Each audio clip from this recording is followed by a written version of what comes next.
Battle ropes, sledgehammers, grown adults crawling across gym floors, and whatever the hell this is supposed to be. I'm a kinesiologist and strength coach. For the last 10 years, I've worked in gyms, clinics, hospitals, and health insurance, and I've watched the term functional fitness get twisted into marketing bullshit. Here's how people get roped into joining health and fitness cults and how you could be next.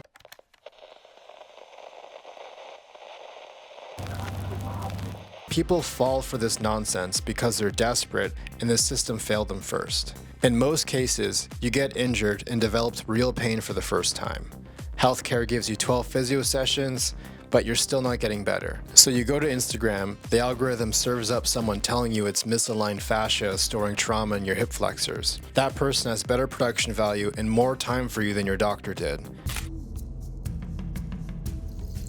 Charlatans claim functional training is about moving like our ancestors. Our ancestors never considered how tools would affect their bodies. They just survived. They weren't optimizing movement patterns.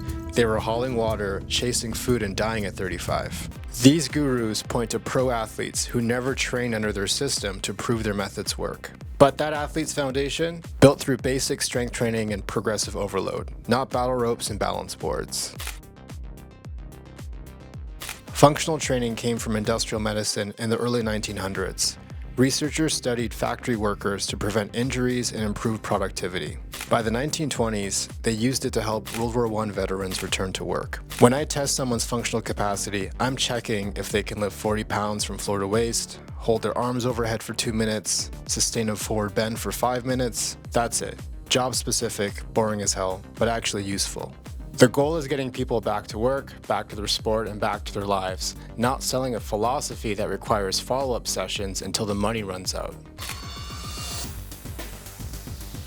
By the early 2000s, gyms discovered the word functional, and suddenly everything became functional training. Kettlebells and Swiss balls can be useful.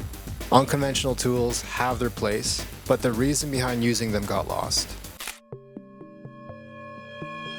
I have spent the last 15 years of my life diligently cracking the human biomechanics code.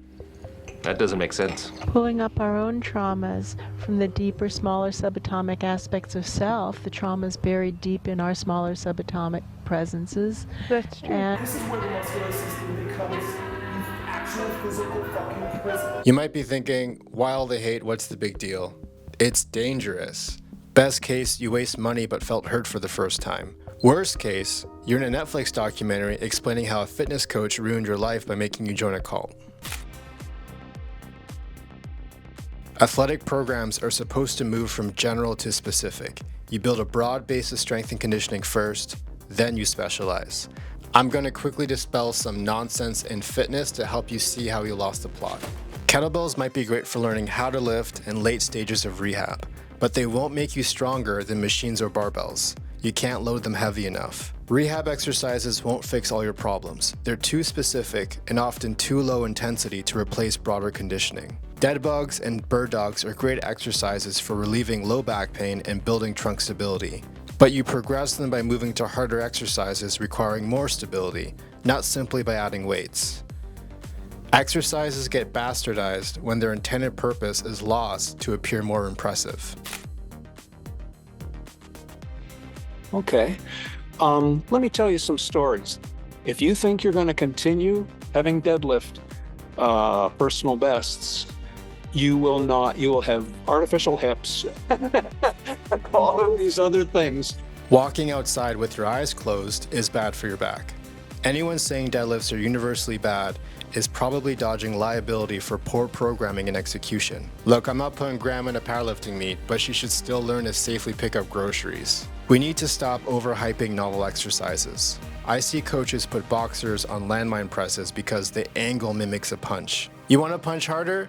Hit pads, lift heavier, or do both. Same goes for switching programs every week because some new study said you need to ice your balls and raw dog feeling tired before your first coffee in the morning. Want to be functional? Assess your actual goals and life demands. What position do you hold most? And for how many hours? What do you lift? What breaks down first? If you sit all day, you probably need a stronger back. So start by building some thoracic mobility, work up to basic pulling movements, and add in some cardio. If your job is already physical, building size and strength definitely helps, but don't neglect your body's need for mobility and some unilateral work to fix those imbalances. Also, that program from a 20-year-old coach living at the gym won't always work for a busy parent. I know because I used to be that guy telling middle-aged people we have the same 12 hours in a day.